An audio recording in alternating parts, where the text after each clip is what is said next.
Picture a parking lot the size of a small city, packed wall to wall with cattle as far as you can see, the smell of hay and manure hanging thick in the Kansas morning air, and somewhere in that crowd, a single steer that started its life as a 70-pound calf on a ranch in the Texas Panhandle. That animal is about to become part of the most invisible industrial pipeline in America. 31.8 million cattle moved through it last year alone. Most people have no idea how any of this works. You buy a ribeye at the grocery store, vacuum-sealed in plastic, sitting under fluorescent lights, and the entire system that produced it is completely hidden. But that steak passed through at least half a dozen separate industries, traveled hundreds of miles, and was transformed by a process so precise and so massive it staggers the mind when you see the full picture laid out from start to finish. We're going to follow one animal through the whole machine, from the moment it's born on open pasture to the moment it rolls off a refrigerated truck at a grocery distribution center. Every step, every number, every decision that shapes the beef you eat. Once you see how this system actually runs, you'll never look at that shrink-wrapped package the same way again. It starts on a ranch, months before that animal has any idea what it's part of.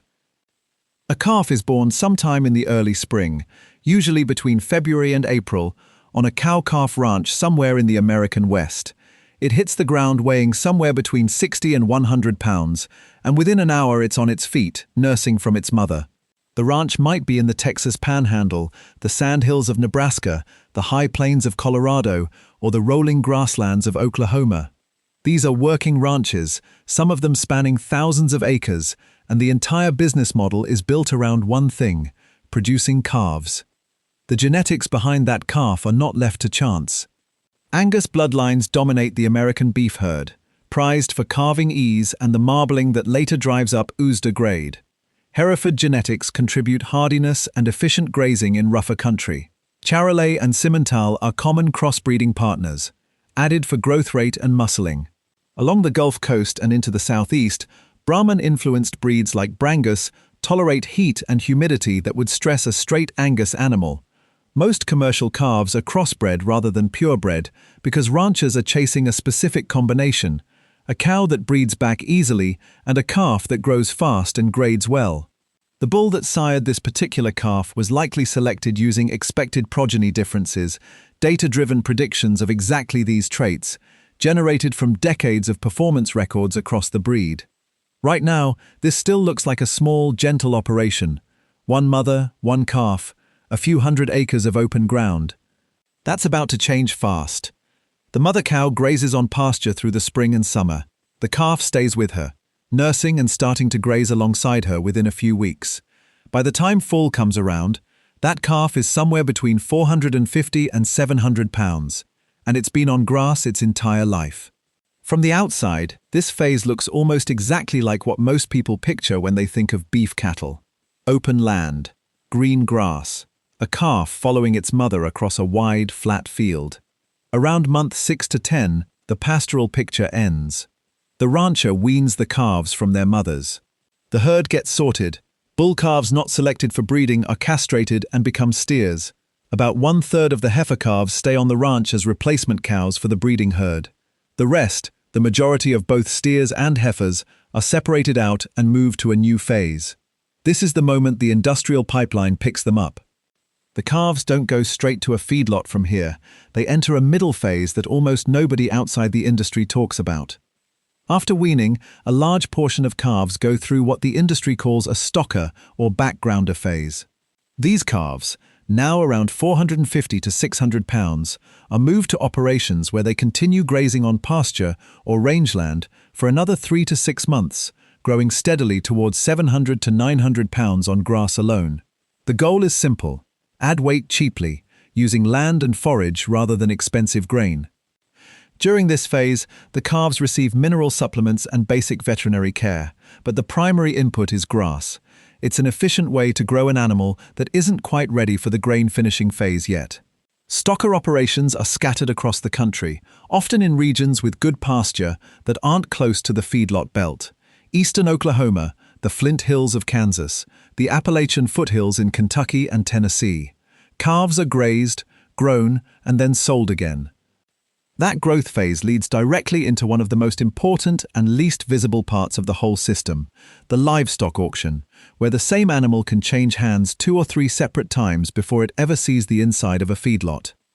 Walk into a livestock auction barn on a Tuesday morning in Dodge City, Kansas, or Amarillo, Texas, and the sensory experience hits you all at once. The smell of cattle and sawdust, the rapid-fire chant of an auctioneer bouncing off metal walls, buyers in the stands marking clipboards, and below them in the ring, a pen of steers being walked in circles by a handler. The whole thing moves fast. Livestock auction markets are the connective tissue of the beef industry. They're where calves change hands, where ranchers sell to feedlot operators, where stocker calves get sorted and priced and loaded onto trucks, headed for the Great Plains. Cattle are sold by the hundredweight, meaning per 100 pounds of body weight, and the price fluctuates daily based on supply, demand, feed costs, and futures markets. After the hammer falls, those calves get loaded onto semi-trailers and hauled, sometimes hundreds of miles, to their next destination. A steer born in the Texas Panhandle might be sold at auction in Amarillo, then trucked to a feed yard in the Nebraska Sandhills. A calf from a Montana ranch might end up at a feedlot in southwestern Kansas. The distances are real. The trucks run day and night. When those trucks roll through the gates of a large feedlot, everything changes. What happens inside one of these feed yards is unlike anything most people have ever seen up close, and the numbers behind it are hard to believe. The steer rolls off the truck and enters a world built entirely around one purpose: gaining weight as efficiently as possible.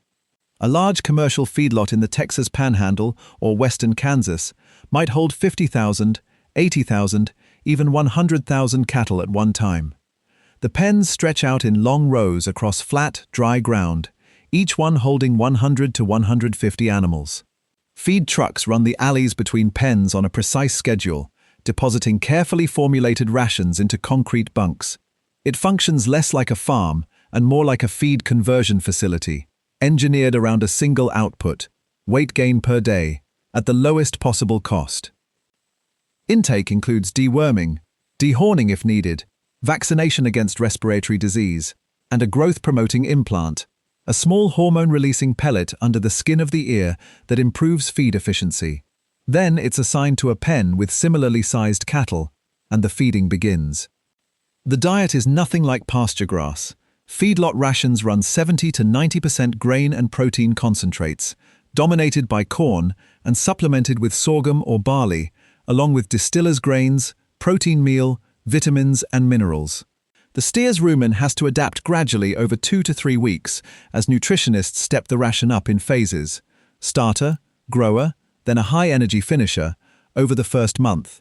Once fully adapted, the steer gains between 2.5 and 4 pounds per day, every single day, for the next 90 to 300 days.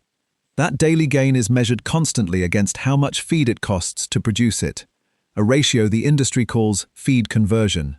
In the 1950s, it took roughly 10 pounds of feed to add a single pound of live weight to a finishing steer. Decades of genetic selection, ration science, and pen management have pushed that ratio down to close to 6 pounds of feed per pound of gain on a well-managed modern feedlot. That improvement is a large part of why the same national herd now produces far more beef than it did 70 years ago, even as the total number of cattle in the country has fallen. That single animal is easy enough to follow. What's harder to picture is what happens when you multiply it by 14 million, because that's roughly how many cattle are standing in a US feedlot on any given day of the year, and almost all of them are concentrated inside a strikingly small number of operations. If this is your first time on this channel, now's a good point to subscribe, because the next stretch of numbers is the part that explains how an entire national industry folded itself down into a handful of counties on the map. Not every animal in that count started life on a cow-calf ranch either. A fast-growing share comes from dairy farms. Producers have shifted heavily toward breeding their cows with beef semen instead of dairy semen, once they have enough heifer calves to replace their own herd, using the resulting crossbred calf as a cash product rather than a future milk cow. Beef semen sales to dairy operations jumped from roughly 1.2 million units in 2010 to 9.4 million units in 2023, and crossbred beef-on-dairy calves rose from about 50,000 head in 2014 to more than 3 million in 2024. The dairy sector now supplies close to 28% of the entire national calf crop, and a steer with a Holstein mother and an Angus father moves through the same auction barns, feedlot pens and packing plants as one born on a panhandle ranch, grading and cutting almost identically by the time it becomes beef. The scale of feedlot consolidation in the United States is something most people have no mental framework for. Feedlot operations range from a few hundred head to six-figure commercial yards. The number that actually reframes the picture: feedlots with more than 5,000 head capacity market, approximately 77% of all fed cattle in the country. Feedlots with more than 1,000 head represent only 7% of all feedlot operations, but they market 88% of the fed cattle that reach slaughter. The industry has consolidated for decades. The small diversified farm that finished a few dozen steers alongside a corn crop largely disappeared in the second half of the 20th century, replaced by a specialized, capital-intensive industry concentrated in one geography, the southern and central Great Plains. Kansas, Nebraska, Texas, and Colorado together account for the majority of U.S. fed cattle production, thanks to flat land, dry climates that reduce disease pressure, proximity to the Corn Belt, and access to water. At any given moment, roughly 14 million cattle are on feed in large U.S. feedlots, a standing inventory cycling continuously through various stages of the grain finishing process. The steer from our Texas Panhandle ranch is one of those 14 million. After 4 to 10 months on feed, it reaches market weight, somewhere between 1,300 and 1,550 pounds. The average in 2024 was 1,399 pounds, up 34 pounds from the year before. The steer is now 18 to 24 months old. It has never been on grass since it left the stocker operation. It's about to take its final ride. What happens at the other end of that truck ride runs on a scale most people never see firsthand, and it involves a level of consolidation that would surprise most viewers. The feedlot sends a pen of cattle to a packing plant, maybe in Garden City, Kansas, or Lexington, Nebraska, or Greeley, Colorado. A large beef packing plant processes anywhere from 2,000 to 5,000 cattle per day across 2 shifts, in buildings the size of multiple city blocks that operate with the precision of a manufacturing plant, because that's exactly what they are. The consolidation number that defines the modern packing industry: just 4 companies control approximately 85% of U.S. beef processing capacity. JBS, the Brazilian-owned company that is the largest beef packer in the world; Tyson Foods, Cargill Meat Solutions, and National Beef Packing Company, owned by the Brazilian company Marfrig. In 1980, the top 4 packers controlled just 36%. The shift happened over roughly 4 decades, driven by economies of scale, capital investment, and the economics of running a high-throughput processing operation. Only about 30 large USDA-inspected plants in the country process the majority of fed steers and heifers, handling the bulk of 31.8 million cattle a year. When a single plant goes down, whether from fire, pandemic, or equipment failure, the ripple effects move through the entire supply chain within days. A USDA Food Safety and Inspection Service inspector must be physically present at the plant for slaughter to proceed. No inspector, no harvest. The federal oversight is continuous, and it begins before the animals ever enter the building. The cattle arrive at the plant after a truck ride that might be 2 hours or 12 hours. Federal regulations require that cattle be rested, watered, and inspected before slaughter, then unloaded into holding pens. A USDA FCIS inspector conducts what's called an ante-mortem inspection, walking the pens, observing the animals for signs of disease, injury, or conditions that would disqualify them from the food supply. Any animal that fails this inspection is separated out. What happens in the next few minutes is the part most people picture as chaotic and brutal.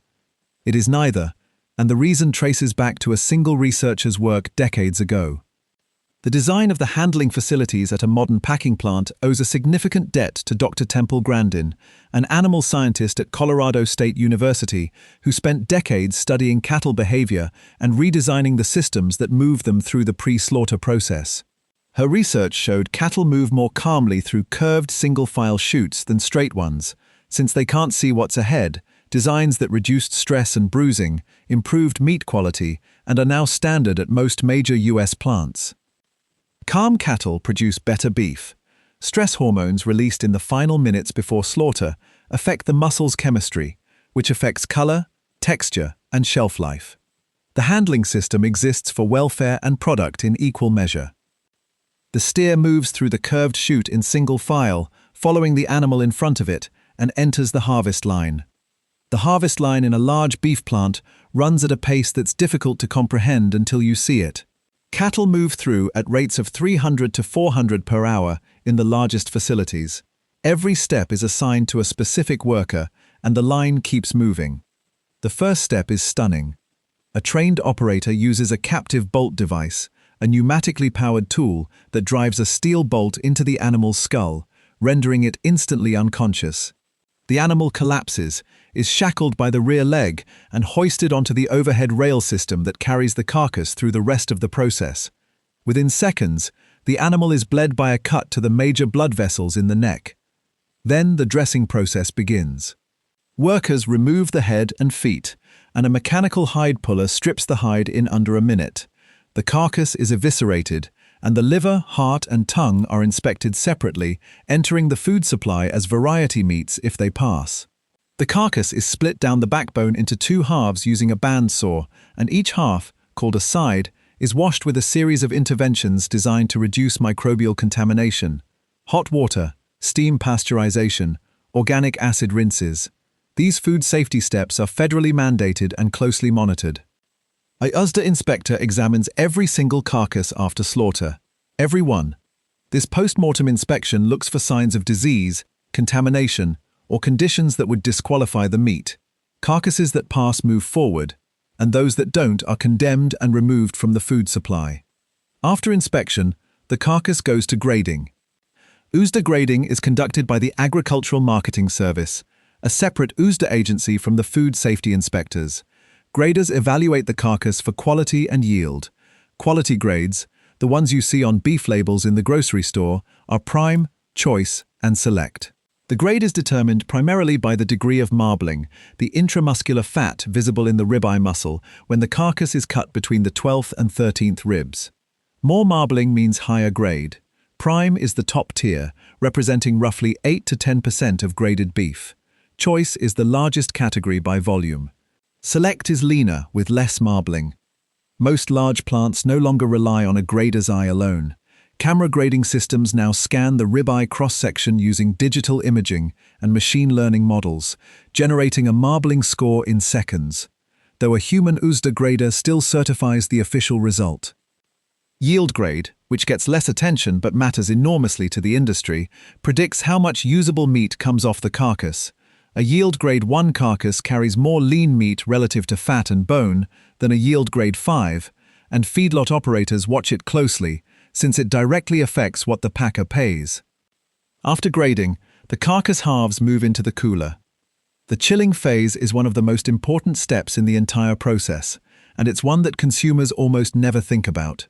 The carcass sides, still hanging on the overhead rail, move into large refrigerated rooms where the temperature is held just above freezing. They stay there for 24 to 48 hours. This chilling serves multiple purposes. It brings the internal temperature of the meat down to safe levels, slowing bacterial growth. It also allows the muscle to go through a process called rigor mortis and then resolve it, which is critical for tenderness. Beef that skips adequate chilling and goes straight to fabrication is tougher. The muscle hasn't had time to relax. The chilling step, unglamorous as it sounds, is non-negotiable in a quality beef operation. Some product goes further. Dry-aged beef is held in controlled humidity for 21 to 28 days or longer, while enzymes break down connective tissue and moisture evaporates, concentrating flavor, part of why it commands premium prices at steakhouses and specialty retailers. The vast majority of commercial beef moves out of the chiller after 24 to 48 hours and heads straight into fabrication. Everything up to this point has been about keeping one animal alive and getting it to the right weight at the right time. Everything from here forward is about turning a single carcass into dozens of separate products, each with its own price, its own buyer, and in some cases its own country on the other side of the world. That split is where the real financial engineering of the beef industry happens. And if you haven't hit subscribe yet, this is the stretch worth sticking around for. It covers where every piece of this animal ends up, including the parts that never come near a grocery store. It starts with a saw. Fabrication is the process of breaking the carcass down into the cuts you recognize. It starts with the sides being broken into quarters, a front quarter and a hind quarter. From there, workers cut the quarters into primal cuts, the large wholesale divisions of the carcass. The chuck, rib, loin, round, brisket, plate, and flank. Each primal is then broken down further into subprimal cuts and individual retail cuts. The ribeye, the strip loin, the tenderloin, the brisket flat, the chuck roast, the ground beef trim. Every cut comes from a specific location on the animal, and every location has different characteristics. The muscles that do the most work, like the chuck and round, are tougher and more flavorful. The muscles that do less work, like the tenderloin and ribeye, are tender but less intense in flavor. The numbers here show what this animal actually becomes. A steer that walked into that plant weighing 1,200 pounds yields a carcass of about 750 pounds after slaughter and dressing. That's a dressing percentage of roughly 62 to 64%. Then, after the bones are removed and the excess fat is trimmed during fabrication, that 750-pound carcass yields approximately 490 pounds of boneless trimmed beef. 490 pounds. From a 1,200-pound animal. That's about 40% of the live weight that ends up in a form you'd recognize as meat in a store. The rest is hide, bone, fat trim, blood, and organ material. Very little of it is wasted. The hide goes to leather processing, the fat trim goes to rendering, where it becomes tallow, used in industrial products and pet food. Bone meal goes into animal feed. Blood is processed for use in fertilizer and feed. The beef industry runs a tight operation when it comes to utilizing every part of the animal. The leather side of this story is next, because a steer's hide is a significant commercial product in its own right. When the hide is pulled at the packing plant, it weighs 60 to 100 pounds, is salted immediately to begin preservation, then loaded into containers and shipped to a tannery, much of it to Asia, particularly China, South Korea, and Vietnam, where the tanning infrastructure is concentrated. The tanning process converts raw hide into leather by chemically stabilizing the collagen fibers that would otherwise rot. Chrome tanning, the dominant industrial method, uses chromium sulfate salts to produce soft, pliable leather in days. Vegetable tanning, using tannins from tree bark, takes weeks but produces a firmer, denser leather. After tanning, the leather is split, dyed, and finished for automotive upholstery, furniture, shoes, belts, or handbags. The same steer that becomes a ribeye also becomes the seat of a car or the upper of a boot. The hide is a planned commercial output built into the packing plant's economics from the start, not an afterthought swept up once the meat has been accounted for. Almost none of that tanning happens on American soil, which is its own version of the invisible pipeline story running underneath this whole video. The United States exports about 95% of the hides and wet blue leather it produces, shipping the raw material out almost as fast as the packing plants generate it. Domestic hide processing and tanning together employ a little over 26,000 people nationwide, a fraction of the workforce on the beef side of the same industry. China is the single largest buyer of raw American hides, so the leather seat in an American-built car or the leather boot sold at an American store often started as a hide from a Kansas or Nebraska packing plant, crossed an ocean to be tanned and cut, and crossed back as a finished product before a consumer ever touched it. The hide count tracks almost exactly with the slaughter count. American plants generate roughly 31 million cattle hides a year against 31.8 million animals slaughtered, meaning nearly every steer that becomes beef in this pipeline also becomes a hide leaving the country in the opposite direction, toward a tannery that isn't American at all. The meat travels even further than the hide. A meaningful share of the beef produced in American plants never reaches a domestic grocery case. U.S. beef exports totaled $10.45 billion in 2024, a 5% increase from the year before, even as a shrinking national herd limited how much product packers had available to sell. South Korea was the top destination by value at $2.22 billion, the fourth consecutive year that market has topped $2 billion. China and Hong Kong combined took in just under $2 billion. Japan followed at $1.87 billion, and Mexico, boosted by a 13% jump over the prior year, brought in $1.35 billion. Much of what moves overseas isn't the cuts Americans prefer. Export markets in Asia pay premium prices for short ribs, tongue, and other variety cuts that see thin domestic demand, which is why the industry treats exports as adding value to the whole carcass, not just moving surplus volume. After fabrication, the cuts move to packaging. Large primal and subprimal cuts are vacuum sealed in thick plastic bags, a process called cryovac packaging, and boxed for shipping. This replaced the old system of shipping whole carcass sides to retail butchers, a shift that reshaped beef distribution starting in the 1960s and 70s. Boxed beef, as the industry calls it, is more efficient to ship, has a longer shelf life, and allows the cutting to happen at the plant rather than at individual stores. Retail cuts get a different treatment, cut to portion size, placed on foam trays, wrapped in oxygen-permeable film, and labeled. The bright red color of fresh beef in a grocery case comes from oxygen exposure, which converts the muscle's myoglobin to a red form called oxymyoglobin. Why beef in a cryovac bag looks dark purple until you open it. The meat hasn't changed. The chemistry of the surface has. Refrigerated trucks load the boxed beef and head out across the distribution network. A steer processed in Garden City, Kansas on a Monday morning might be on a shelf in a grocery store in Chicago by Wednesday, and on a plate in a restaurant in Atlanta by Thursday.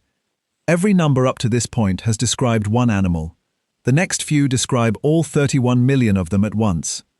Pull back and look at the full scale.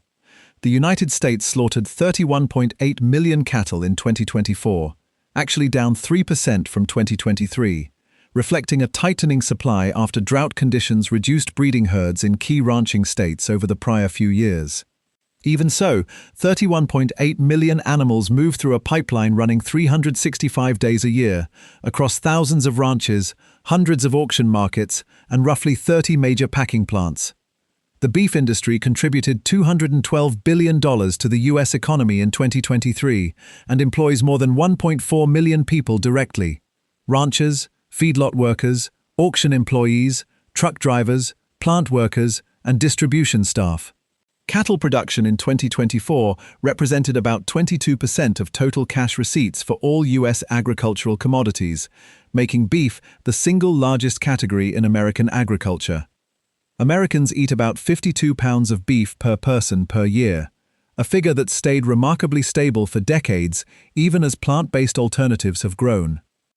The part of this story that gets far less attention is the structural vulnerability that consolidation built into the system, one the whole industry felt acutely in 2020.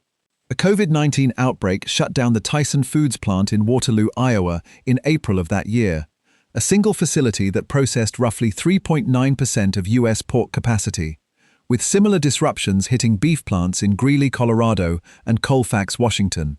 With so few plants handling so much volume, a single closure sends cattle backing up at feedlots, prices swinging, and shortages appearing on store shelves within weeks. 30 plants, 4 companies.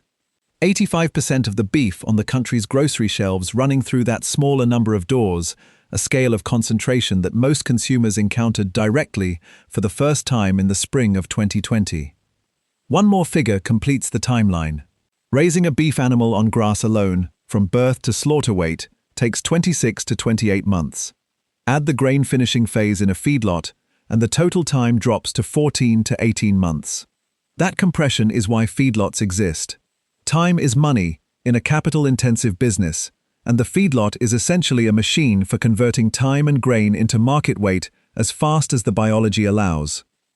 The steer that was born in February on a Texas Panhandle ranch, weaned in October, backgrounded through the winter, sold at auction in the spring, grain finished through the summer, and shipped to a Kansas packing plant in the fall, is 18 months old when it becomes beef.